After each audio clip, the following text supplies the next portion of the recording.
अग्निवीरों को दी जाएगी प्राथमिकता। लाल बहादुर शास्त्री राष्ट्रीय प्रशासनिक अकादमी में अमृत महोत्सव के तहत प्रशिक्षु अधिकारियों को संबोधित करने पहुंचे प्रदेश के मुख्यमंत्री पुष्कर सिंह धामी ने कहा कि अकादमी में प्रशिक्षण ले रहे अधिकारी देश की सेवा के लिए विभिन्न क्षेत्रों में जाएंगे, जहां पर उन्हें कई महत्वपूर्ण काम करने हैं।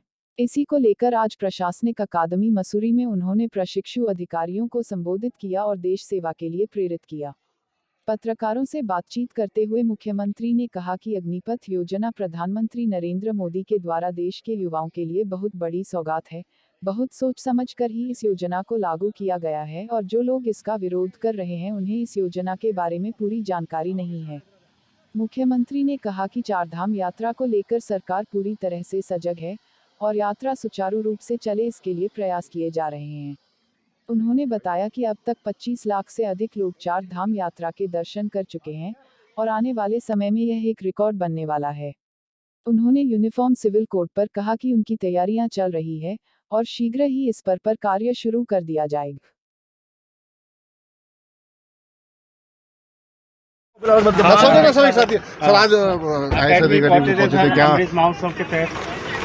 आज़ादी का अमृत महोत्सव हमारे देश के यशस्वी प्रधानमंत्री मोदी जी के नेतृत्व में हर क्षेत्र में मनाया जा रहा है और जहां पर हमारे ये आईएएस प्रशिक्षु हैं इनको भी जो है आगे जो है मिशन योजनाकार के तहत जो है इन सभी को लगाया जा रहा है और इन्होंने विभिन्न क्षेत्रों में जाना है।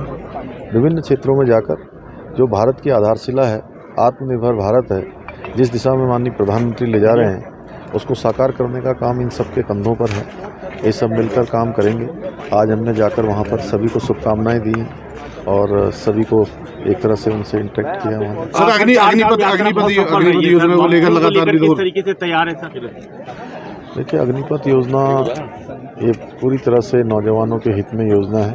माननीय प्रधानमंत्री जी ने बहुत सोच विचार कर इस योजना को देश को समर्पित किया है और उत्तराखंड राज्य के अंदर जो भी अग्निवीर इस योजना में हिस्सा लेंगे, इस योजना का अहम भाग बनेंगे, उसके बाद जब वो अपने 4 साल का कालखंड पूरा करेंगे तो हर क्षेत्र में हम उनको प्राथमिकता से लेंगे और भारत के अंदर बहुत सारी कंपनियां उनको प्राथमिकता से लेंगी। हमारे अन्य जो हमारे अर्धसैनिक बल हैं उनमें भी उनको प्राथमिकता से लिया जाएगा। उनके लिए कहीं कोई कमी नहीं है। देशभक्ति का जज्बा जिनके अंदर रहेगा उनके लिए काम की कोई कहीं मैं समझता हूँ कि किसी प्रकार का कहीं कमी नहीं होगी।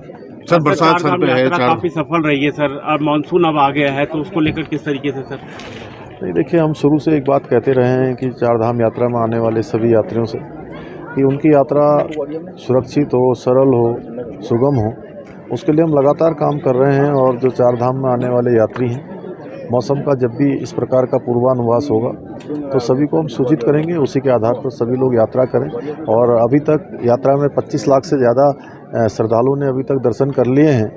एक महीना 20 दिन के अंतराल में 25 लाख से भी ज़्यादा श्रद्धालु उत्तराखंड की धरती पर आ गए हैं, उन्होंने देव दर्शन किए हैं और इस बार यात्रा का सचमुच एक रिकॉर्ड बनने वाला है और हमारी कोशिश है कि यात्रा सुचारू रूप से अच्छी और व्यवस्थित चलती रहे। सर, यूनिफॉर्म कोड अब क्योंकि आपने पैसा भी स्वीकृत कर दिया है तो कब तक पूरा तैयार होगा?